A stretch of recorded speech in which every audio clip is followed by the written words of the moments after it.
Hello, third years. Good morning. Once again, we are in the sampling and types of sampling. हमने कल पढ़ा था in probability sampling. See, once I am revising this thing. In probability sampling, first simple random sampling we already done. A simple random sampling, stratified we already done. Today I'll see systematic cluster and cluster also called the multi-stage sampling, and next is sequential. Today we'll finish this three types of sampling. So let's start with the I hope कि आप लोगों को simple random sampling and this stratified random sampling समझ में आया होगा. बहुत time हमने कल इस दो में दिया है बेटा, इसलिए मैं अब नहीं दूंगी इसमें टाइम. आप थोड़ा सा अगर कुछ क्लियर नहीं हो तो पर्सनली मुझे पूछ सकते हो, जिसको जिसको भी क्लियर नहीं हो. Today we'll see next one is systematic random sampling. As the name is saying, the systematic random sampling, definitely it is very systematic. इसमें हम कहीं से कुछ भी नहीं उठाएंगे. This is systematic, so we'll go like systematically only. See, in this what this is telling, it can be linked, it can be likened to arithmetic progression wherein the difference between any two consecutive ये सब मत पढ़ो. See, this second sentence is good. It involves the selection of every kth case from list of group, such as every 10th person on a patient's list of every 100% from the phone directory. See what this is telling. Let me show you some images ताकि आप लोग को समझ में आए example के साथ में.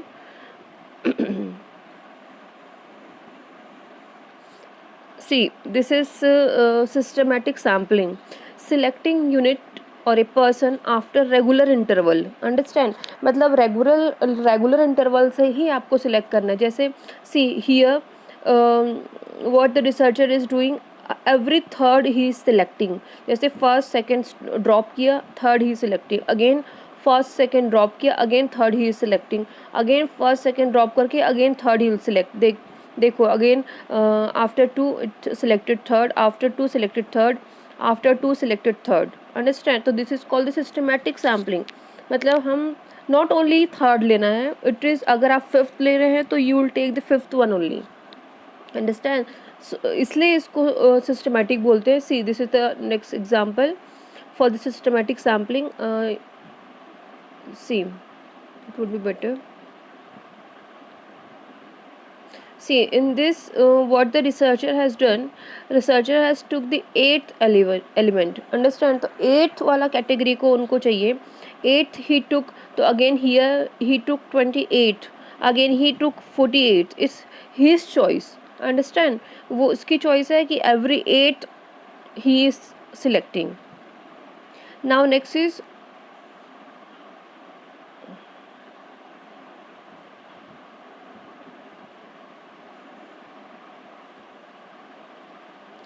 next example I am showing you. This would be very clear for you. ये this is very better example. See मैं अभी जूम करके दिखा रही हूँ आपको. जूम के साथ में मेरा पेंसिल वर्क नहीं करेगा, पेन ब्रश यूज़ नहीं कर पाऊँगी, इसलिए आप पहले जूम करके देखिए इसको. Here the researcher took every third. See, उसने थर्ड लिया है, उसने 13 लिया है. अंडरस्टैंड? उसके बाद अगेन ही टुक 3 से लेके 13 तक के 10th गैप है. मतलब he is taking every 10th element. Understand? हर 10वां एलिमेंट को ही इज़ टेकिंग. तो थर्ड के बाद ही टुक 13, 13 के बाद ही टुक 23. I hope so. सी इसमें हमको बेटर क्लियर होगा. सी ये पूरा लिस्ट आउट किया है फर्स्ट से लेके उसने 100 तक लिस्ट आउट किया है. अंडरस्टैंड? और what he has selected. See here he has selected the things. First 3 he selected, 13 he selected, 23 he selected, 33 selected, because every 10th element he is selected. हर 10वां एलिमेंट को उसने सेलेक्ट किया है.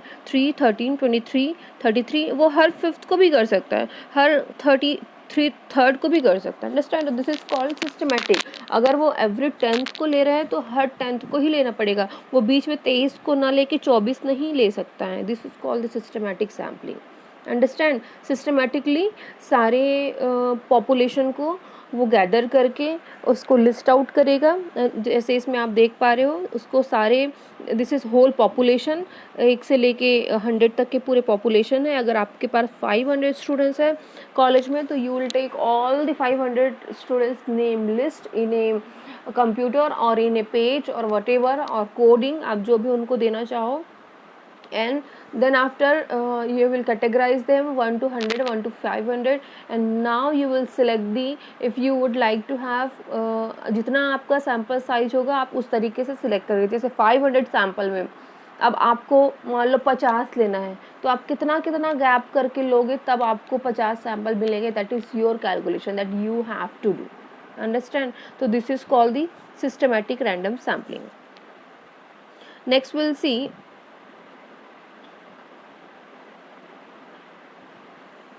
Next we'll see merits and demerits for this. Merits are telling convenient and simple to carry out. जैसे stratified हमने देखा था, stratified is 2 step selection criteria है। 2 स्टेप लगता है उसमें। पहले तो हमने स्ट्रेटा पॉपुलेशन को सब पॉपुलेशन में डिवाइड किया, देन सब पॉपुलेशन में हमने सिंपल रैंडम SRM अप्लाई किया, तो उसके बाद हमने सैम्पल सेलेक्ट किया, ठीक है। बट इसमें हम डायरेक्टली, इसमें किसी प्रकार के 2 स्टेप 3 स्टेप नहीं है, हमने डायरेक्टली अप्लाई किया, राइट। तो this is quite convenient for from this stratified, understand. तो कन्वीनियंट भी है, सिंपल भी है। सिंपल है कैरी आउट करने के लिए क्योंकि एवरी 10th लेना है, उसमें कोई नाटक नहीं है। So next is distribution of sample is spread evenly over the entire given population.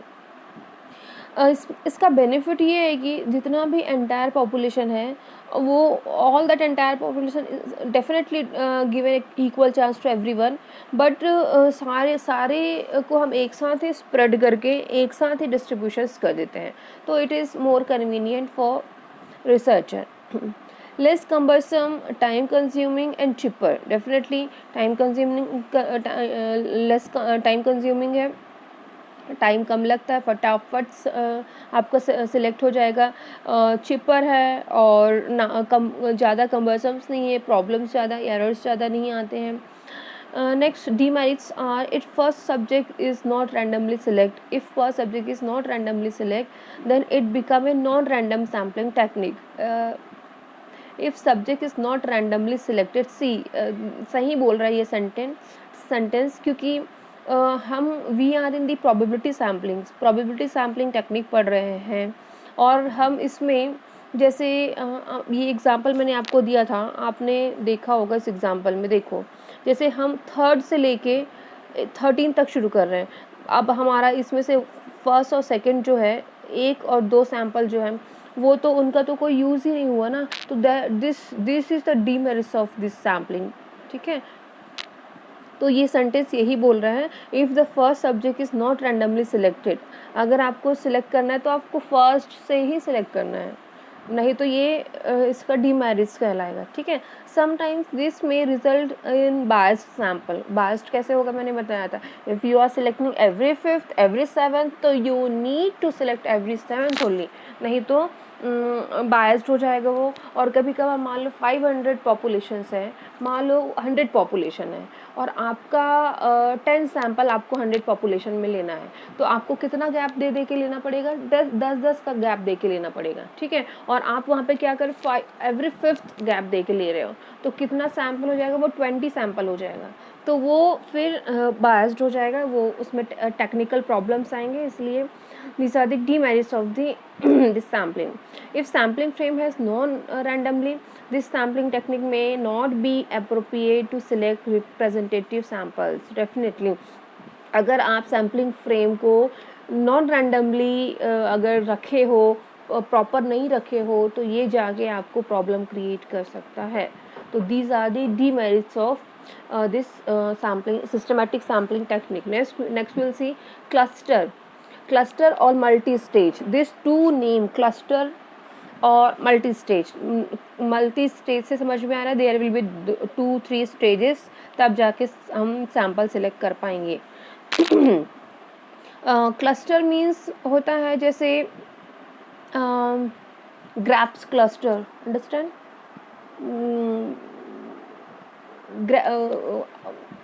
Grasps का झुंड या फिर गुच्छा, you can say also, understand. और क्लस्टर, अब let me show you first example, because this sentence is आपके माथे नहीं पड़ेगा, मतलब आपके पल्ले नहीं पड़ेगा, इसलिए first will go to the cluster sampling.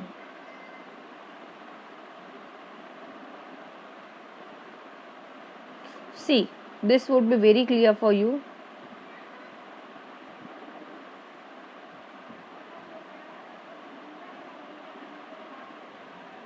See, this is complete population of, सोचो इसमें कितने हाउसेस हैं, कितने होम्स हैं। These are the populations. For example, this is Rangwasa. Okay. Now in this Rangwasa, we will apply the, we will select, for example, it has 500 population, understand, or and we need to have 50 sample. What we will do, this 500 population will be divided into small groups। देखो जैसे ये divide किया ऐसा, ये divide किया ऐसा ऐसा ऐसा ऐसा, और ऐसे ऐसे स्मॉल क्लस्टर्स बना दिए, ठीक है। अब इसको सब डिवीजन किया हमने, स्मॉल ऐसे ऐसे क्लस्टर्स बना दिए, ऐसे ऐसे, इसको बोलते हैं। अब होल पॉपुलेशन को स्मॉल पॉपुलेशन में डिवाइड करना, उसको डिवाइड, जैसे मैंने बताया था उसमें स्ट्रेटिफाइड में पूरे पॉपुलेशन को ट्रेड्स के अकॉर्डिंग, एज, जेंडर के अकॉर्डिंग सब पॉपुलेशंस में, मतलब उसके छोटे छोटे यूनिट्स में डिवाइड करते, that we call this strata. But one thing is remember here, इसमें बिना किसी ट्रेड्स के आप पूरे पॉपुलेशन को सब पॉपुलेशन में डिवाइड करोगे, that each sub population we will call the cluster, understand।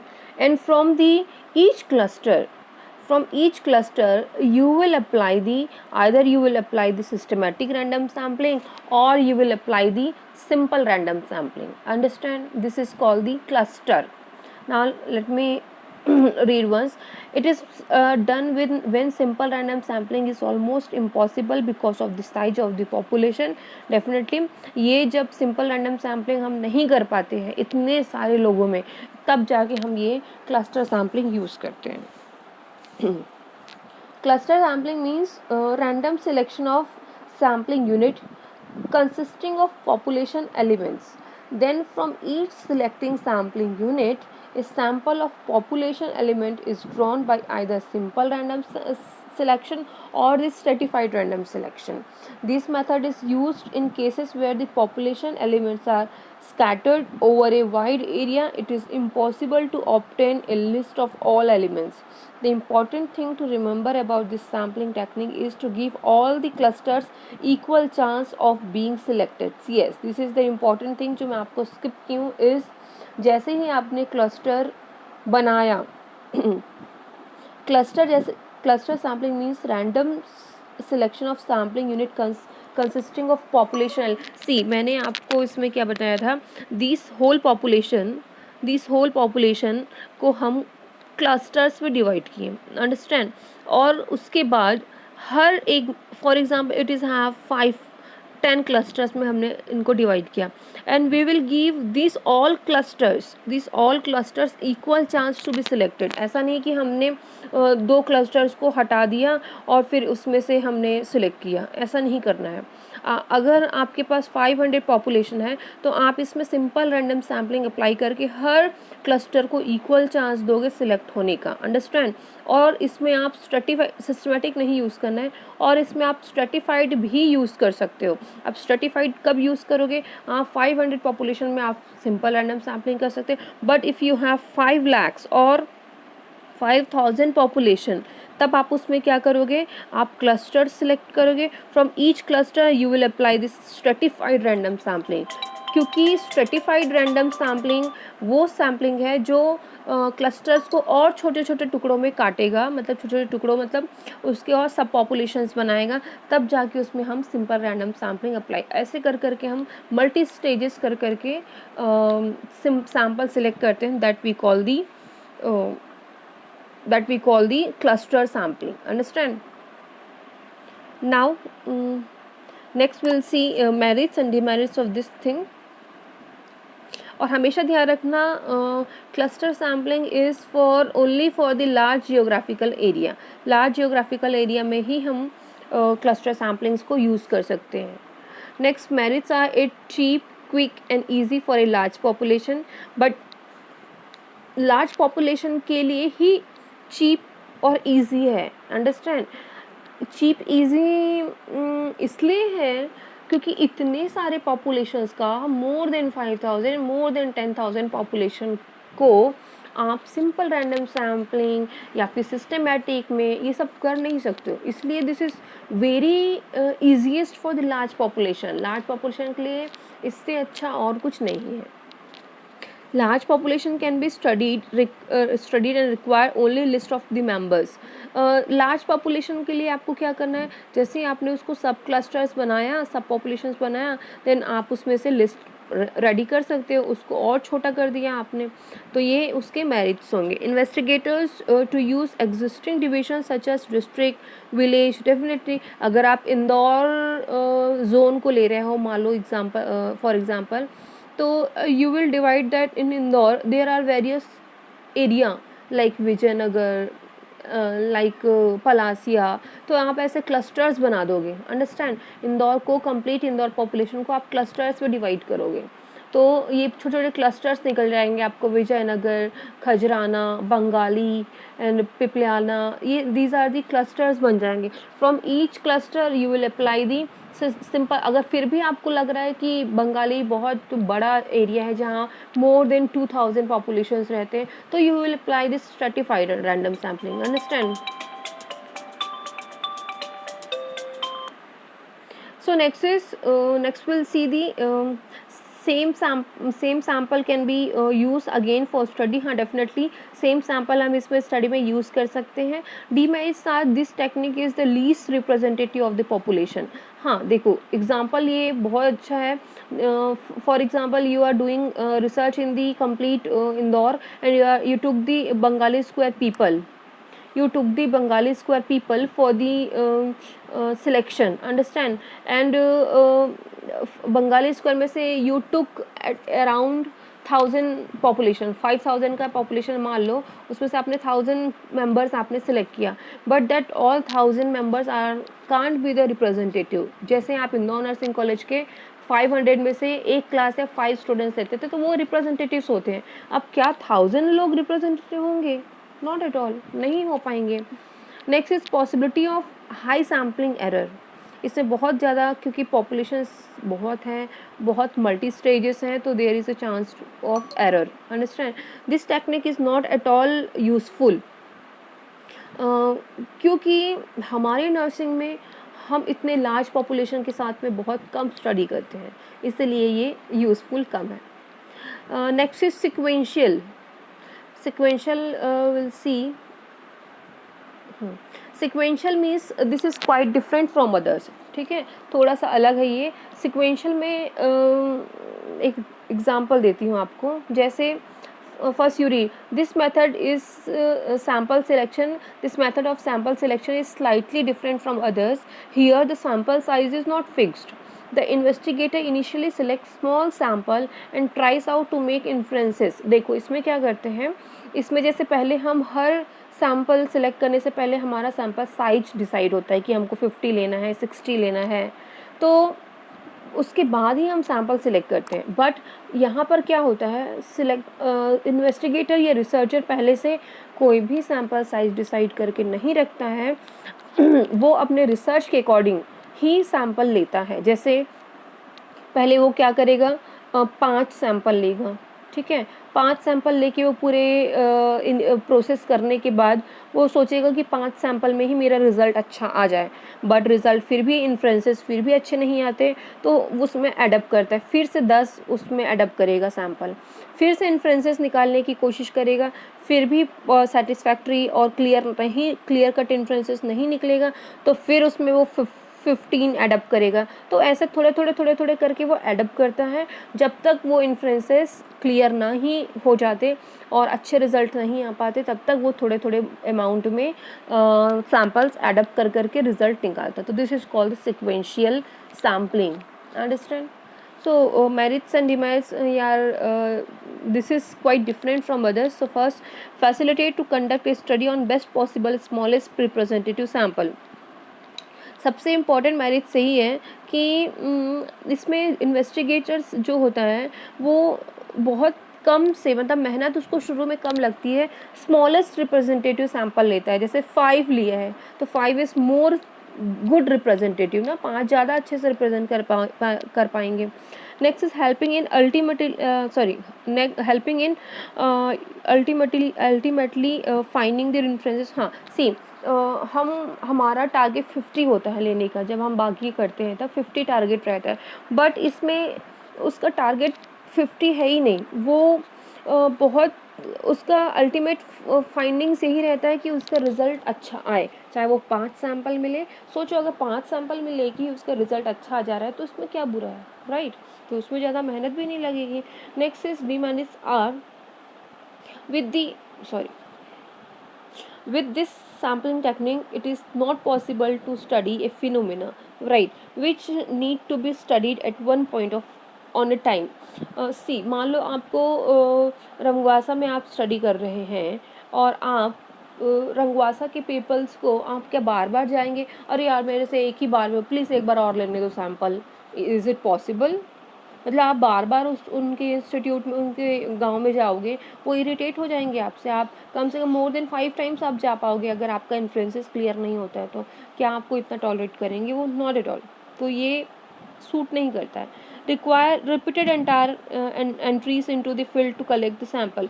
बार बार आपको जाना है, पीपल इरिटेट हो जाएंगे, तो वो पॉसिबल ही नहीं है. और जैसे आप मान लो कोई फिनोमिना कर रहे हैं आप गांव में, मान लो हैंड वॉशिंग पे आप प्रोसीजर करवा रहे हैं वहाँ के लोगों को, आप 10 लोगों को बुला के वहाँ पे हैंड वॉशिंग का प्रोसीजर करवा रहे हैं, सिखा रहे हैं उनको, आप फिर रिजल्ट सही नहीं आया तो फिर से हैंड वॉश कराओगे, फिर से रिजल्ट नहीं आया फिर से हैंड वॉश कराओगे, तो दिस इज नॉट पॉसिबल ना. तो इसलिए these are the demerits of this sequential. तो this was all about the probability sampling technique.